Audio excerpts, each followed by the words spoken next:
The ultimatum.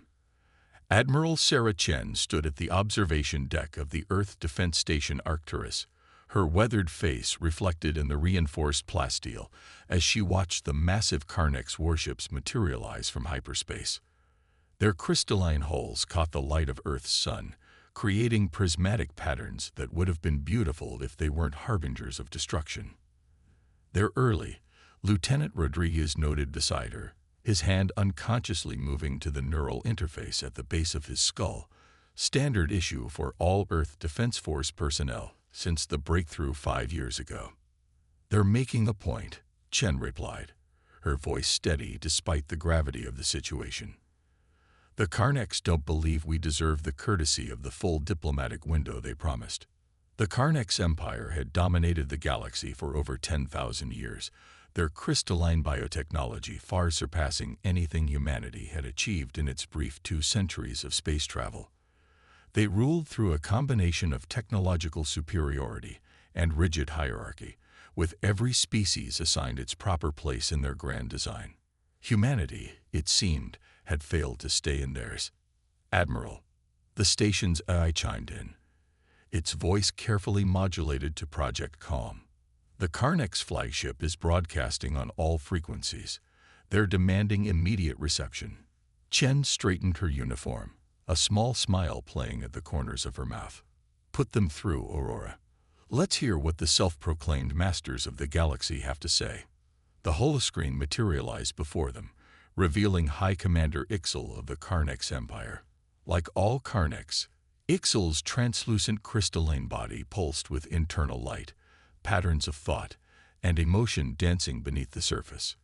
Current mood, barely contained contempt. "Admiral Chen," Ixal's voice resonated through the chamber, translated perfectly by Aurora.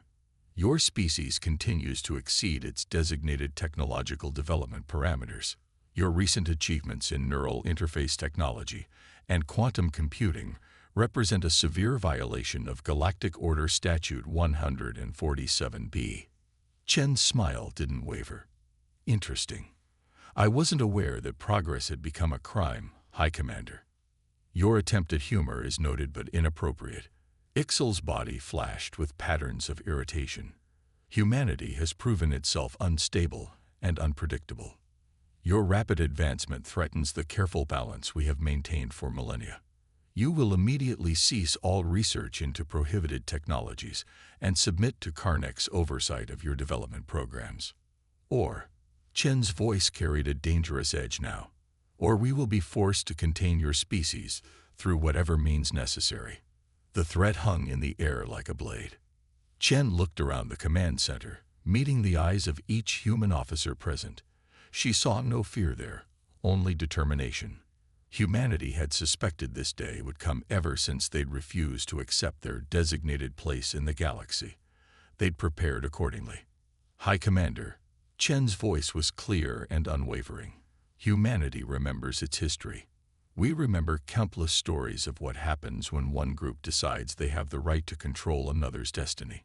We rejected that philosophy centuries ago on Earth, and we reject it now among the stars." Ixal's crystalline form pulsed with angry red light. "Then you choose war with the entire Carnex Empire. Your species truly is as irrational as our studies suggested." "No, High Commander." Chen's smile turned predatory. "We choose to stand for something greater than your empire's stagnant hierarchy. And since you've decided that war is the answer, we'll be happy to show you how humanity fights when its freedom is at stake." The transmission cut off abruptly, and Chen turned to her crew. "Sound General Quarters. Execute Operation Prometheus. And send this message to all Earth forces. The galaxy wanted to test our resolve. Let's show them what humanity is truly capable of." As alarms began to blare throughout the station, Chen's mind was already racing through the countless scenarios they'd prepared for. The Carnex Empire thought they were dealing with an upstart species that needed to be put in its place. They were about to learn that humanity's greatest strength wasn't in its technology or numbers, but in its endless capacity to innovate, adapt, and overcome. The next few moments would reshape the galaxy forever. and humanity was ready to teach the ancient empire a lesson about the true meaning of power. Unconventional warfare. The Karnak's fleet emerged from hyperspace expecting to find Earth's defense fleet waiting in traditional combat formation. Instead, they found empty space. Scans detect no human capital ships within the Sol system's outer defense perimeter. First Tactician Vex reported, his crystalline form dimming in confusion. Their orbital stations appear abandoned. High Commander Ixal's internal lights pulsed with suspicion. In the 3 weeks since their ultimatum, the humans had systematically withdrawn from every forward position, falling back to their home system. But now, at the moment of confrontation, they seemed to have vanished entirely. Impossible. Ixal's voice resonated through the command crystal. Their primitive FTL drives cannot have evacuated their entire fleet. Begin systematic sweep of all local space, including. The order died in mid-transmission as every crystal tech display on the bridge suddenly shifted, displaying the same human face. Admiral Chen. Welcome to Sol, High Commander. Chen's smile was razor-sharp. I believe this is what humans once called a Pearl Harbor moment. Before Ixal could respond, chaos erupted across the Karnak's fleet. Thousands of miniature drones, previously dormant and disguised as space debris, activated simultaneously. They attached themselves to the crystalline hulls of Karnak ships, interfacing with the living crystal technology that the Empire relied upon. Fascinating thing about your crystalline tech, Chen continued as Karnak ships began losing power and control. It's incredibly advanced, but it follows predictable patterns. Patterns the human AI systems excel at analyzing and exploiting. The drones weren't destroying the ships, they were reprogramming them, turning the Karnak's own technology against them. Ships began firing on each other, their crews locked out of their own systems. Emergency protocols. Ixal commanded, their form blazing with anger and fear. Sever all crystal neural connections. An admirable suggestion. Chen nodded. But I'm afraid we've been preparing this welcome party for quite some time. Your ship's crystals have already been compromised at the quantum level. You relied so heavily on your superior technology that you never considered it could be turned against you. Throughout the Karnak's fleet, chaos reigned. The Empire's rigid command structure, usually a strength, became a weakness as ships waited for orders that couldn't get through the compromised communication systems. The few vessels that managed to maintain control found themselves targeted by their own automated defense systems. But this was just the beginning. From the dark side of Earth's moon, humanity's real fleet emerged. These weren't the massive capital ships the Karnaks had expected. Instead, hundreds of smaller, highly maneuverable vessels swarmed out, each crewed by neural-linked pilots working in perfect coordination with their ship's AI systems. You see, High Commander, Chen explained as the human ships engage. While you were busy maintaining your galactic hierarchy, humanity was learning from its own bloody history. We learned that the biggest ships don't always win. We learned that adaptive strategies trump rigid doctrine. Most importantly, we learned that true strength lies not in dominating others, but in defending what matters most. The human ships moved like nothing the Karnaks had ever encountered, their neural-linked pilots able to react at speeds that seemed impossible. Each vessel operated independently yet in perfect coordination with the others, like a swarm of deadly insects attacking a much larger prey. How? Ixal demanded, watching their mighty fleet being systematically dismantled by an enemy they had dismissed as primitive. Your species is barely out of its stellar cradle. That's exactly why we're winning, Chen replied. We're not bound by millennia of tradition and hierarchy. We're free to innovate, to try new approaches, to fail and learn and adapt.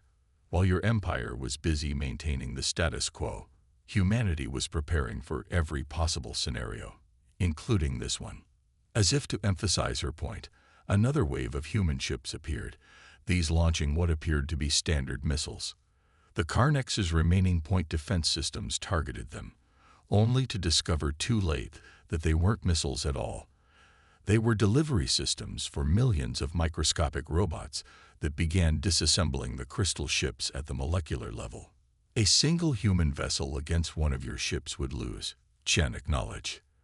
But we don't fight battles just to prove our superiority. We fight to win, using every tool and strategy at our disposal.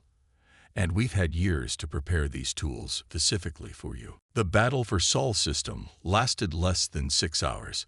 When it was over, the mighty Karnex invasion fleet was in ruins, their surviving ships retreating in disarray. But this was only the first engagement in what would become a much larger conflict. As Chen watched the Karnex flee, she knew they would return with an even larger force. But humanity had shown that it wasn't the easy target the Empire had assumed. More importantly, they had demonstrated that the Karnex weren't invincible, a fact that would have far-reaching consequences throughout the galaxy. Send word to all Earth forces, Chen commanded. Phase 1 is complete. Begin Phase 2. Operation Prometheus is now fully active.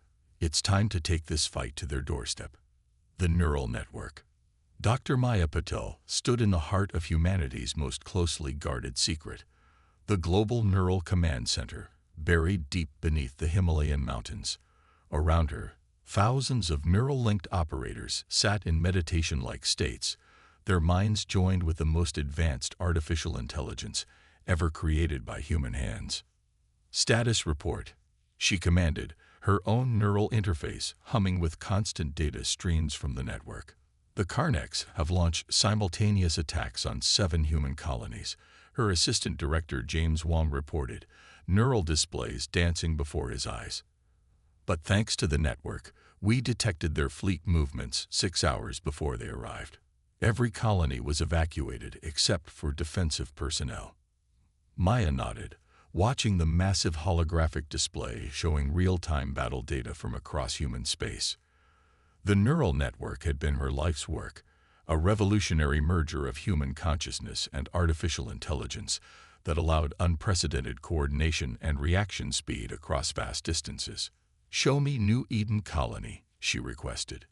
The display shifted, focusing on one of the ongoing battles. The scene that unfolded was unlike anything in military history. Human defenders, their minds linked through the neural network, moved with impossible precision. Every soldier was simultaneously an individual and part of a greater whole, their actions coordinated by both human intuition and machine calculation. "The Karnex still don't understand what they're facing," James observed. "They think we've just developed better eye or faster neural interfaces. They don't realize what we've actually achieved." Maya smiled grimly. The truth was far more revolutionary. The neural network wasn't just a military command system. It was the next step in human evolution. Every connected operator contributed not just their consciousness, but their creativity, intuition, and emotional intelligence to the network. The AI didn't control them. It facilitated their connection, allowing thousands of human minds to work in perfect harmony while maintaining their individuality. Incoming transmission from Admiral Chen. The network's AI announced. Priority Alpha. Chen's hologram appeared, her neural interface glowing. "Dr. Patel, the Karnex have adapted faster than expected. They're attempting to replicate our neural interface technology." "Let them try," Maya replied confidently. "They fundamentally misunderstand what makes the network work. Their entire civilization is built on hierarchy and control. They think our technology is about dominating the human mind, but it's exactly the opposite." On the tactical display, a new Karnex fleet emerged from hyperspace, their ships now equipped with crude versions of human neural interfaces. But something was wrong. Their movements were jerky, uncoordinated. Several ships collided with each other as they attempted to maneuver. "They copied the hardware," James noted, "but they can't replicate the human element. Their rigid hierarchy makes true neural networking impossible." Maya nodded. "The network works because it's built on trust, cooperation, and individual freedom within a connected whole. Each operator maintains their unique perspective while contributing to the greater consciousness. The Karnax can't comprehend a system that isn't based on dominance and submission. The battle continued to unfold across multiple star systems. Whenever the Karnax attempted to concentrate their forces, they found human defenders already prepared. When they tried to attack seemingly vulnerable targets, they encountered carefully laid traps. The network allowed humanity to think and react as one while maintaining the creativity and adaptability of individual human minds. New contact, an operator announced. Massive Karnax fleet entering the Arcturus system. At least 300 capital ships, including their new neural-equipped vessels. Maya's eyes narrowed. This was the moment they'd been waiting for. Initialize Prometheus Protocol Phase 3, she commanded. Link all available operators. It's time to show them what the network can really do. Across the command center, thousands of human minds merged more deeply with the network. But unlike the Karnax's attempt at neural control, this was a voluntary union of free consciousness. Each operator remained distinctly themselves while becoming part of something greater. Through the network, Maya felt humanity's collective determination. They weren't fighting just to survive, but to prove that cooperation was stronger than domination, that unity didn't require the sacrifice of individuality, and that true power came from working together rather than ruling over others. Send word to all commands, Maya ordered as the network hummed with unprecedented power. The Karnax wanted to see humanity's true potential. Let's give them a demonstration they'll never forget. The battle that followed would be remembered for centuries as the moment when humanity proved that the future belonged not to those who could dominate others, but to those who could work together while celebrating their differences. The neural network wasn't just a weapon. It was a preview of humanity's next great evolutionary leap, breaking the hierarchy. Ambassador Naira of the Varex watched the encrypted transmission with her 4 eyes wide in astonishment. The footage showed human forces systematically dismantling a Karnax battle fleet 3 times their size. The crystalline warships, once thought invincible, were being outmaneuvered and defeated by smaller, more agile human vessels moving with impossible coordination. "Is this real?" she whispered to her aide, her scaled skin shifting colors with emotion. Verified from multiple sources, the aide confirmed. The humans aren't just surviving. They're winning. The Karnax have lost control of 3 major sectors in the past month alone. For the Varex, like many species under Karnax dominion, this was unprecedented. For 10,000 years, the crystalline empire had maintained absolute control through technological superiority and rigid hierarchy. Every species knew its place, accepted its limitations, and never dared to dream of resistance. Until now. In her private chambers, Naira activated a secure quantum channel to Earth. Admiral Chen's hologram appeared, looking tired but determined. "Ambassador." Chen nodded respectfully. "I assume you've seen the latest battle footage." "My entire species has seen it," Naira replied. The Karnax can no longer suppress the transmissions. Every defeat they suffer spreads across the galaxy within hours. "But that's not why I contacted you." Chen raised an eyebrow. "Oh. The Varex have maintained our designated position in the Karnax hierarchy for 2,000 years.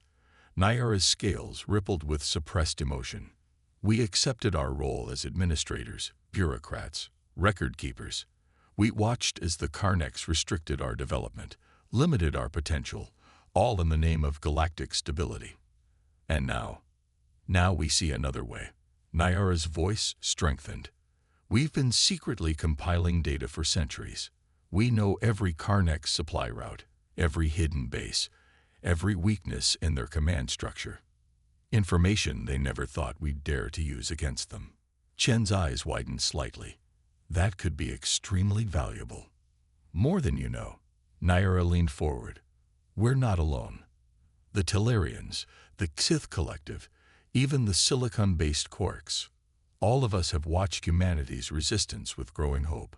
Your neural network proves that true strength comes from cooperation and free will, not dominance and control." "What are you proposing?" "An alliance," Naira said firmly. not just with the Varex, but with every species tired of living under Carnex restrictions. We can provide intelligence, resources, and support throughout the galaxy. In return, we want access to your neural network technology, not to copy it, but to learn from its principles, to build our own systems of cooperation and mutual advancement. The implications were staggering. The Carnex Empire's greatest strength had always been its ability to keep subjugated species isolated and dependent. But humanity's example was shattering those careful barriers, inspiring others to imagine a different kind of galactic society. The Carnex will respond with brutal force, Chen warned. They'll see this as confirmation of why they need to maintain control. Let them try. Nyara's scales flashed with determination. They've already lost their most powerful weapon, fear. Every species under their control now knows they can be defeated. More importantly, we know there's a better way to live. Over the next few weeks, the galaxy experienced an unprecedented wave of coordinated rebellion. The Varex's intelligence network proved invaluable, allowing human forces to strike at critical Carnex infrastructure with surgical precision. The Tellarians, masters of biotechnology, began adapting human neural interface principles to create their own unique systems of coordination. The Xith Collective's quantum computing expertise helped expand the neural network's capabilities across vast distances. But the most devastating blow to the Carnex Empire came from within. Inspired by humanity's example, subject species began refusing to accept their designated roles. Centuries of resentment boiled over into open rebellion. The Carnex's rigid hierarchy, once their greatest strength, became a weakness as they struggled to adapt to simultaneous upheavals across their territory. They never understood, Nyara observed, watching another Carnex fleet retreat from a combined human-alien assault. True power doesn't come from controlling others. It comes from working together, from allowing each individual and species to reach their full potential. The liberation of the galaxy had begun, not through overwhelming force, but through the power of an idea. That cooperation was stronger than coercion, that diversity was more powerful than uniformity, and that the future belonged to those who could work together while celebrating their differences. As news of each victory spread, more species joined the alliance. The Carnex Empire's carefully maintained hierarchy was crumbling, replaced by a new kind of galactic society, one built on mutual respect, cooperation, and the recognition that every species had something unique to contribute. The war was far from over, but its outcome was becoming increasingly clear. The age of empire was ending, and a new era of galactic cooperation was about to begin. Redefining power. The crystalline spires of the Carnex capital world shimmered in the light of three suns, their once perfect symmetry now marred by battle damage. In the grand chamber of hierarchy, where for millennia the Carnex had dictated the fate of countless species, something unprecedented was taking place. High Commander Ixal, their crystalline form dimmed with exhaustion, faced a delegation unlike any in galactic history. Admiral Chen stood alongside Ambassador Nara of the Varex, representatives from the Tellarian Union, the Xith Collective, and dozens of other formerly subjugated species.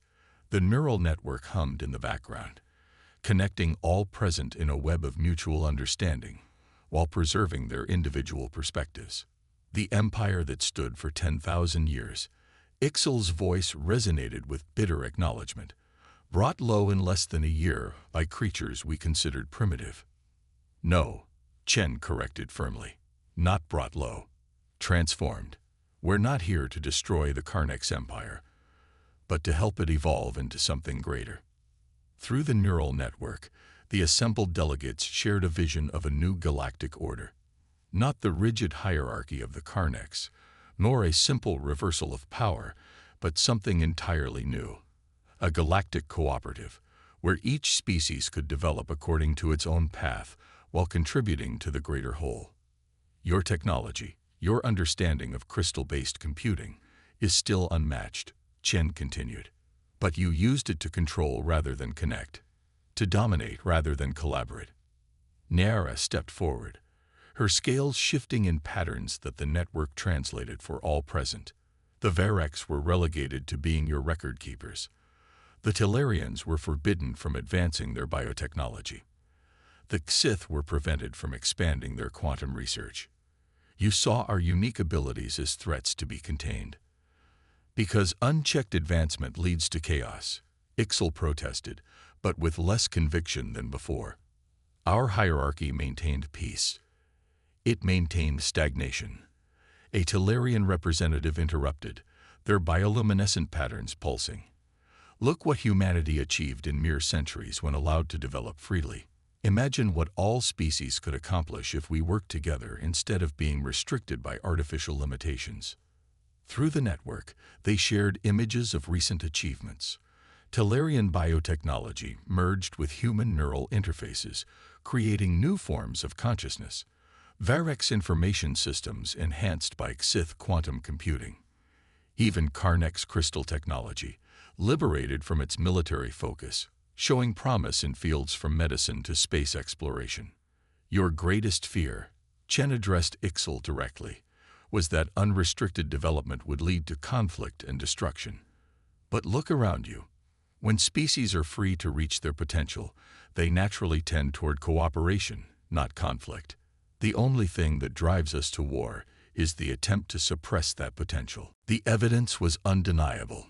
In the brief time since the rebellion began, species working together had made more technological and social progress than in centuries under Karnek's control.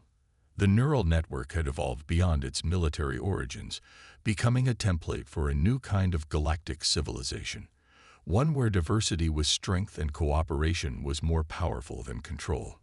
The choice before you is simple, Chen continued. The Karnek's empire can continue fighting a war it cannot win, or it can help lead the galaxy into a new era.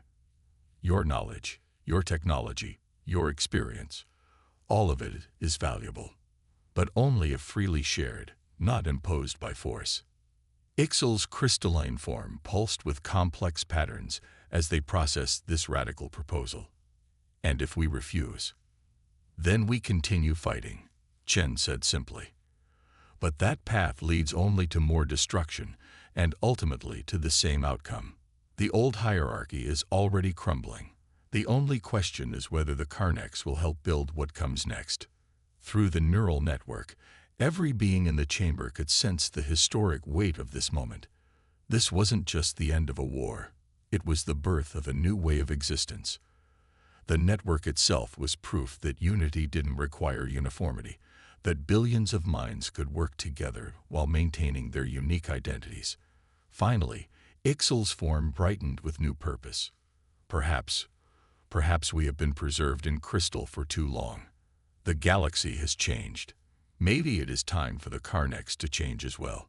The peace treaty signed that day would be remembered not as a document of surrender, but as the founding charter of the Galactic Cooperative.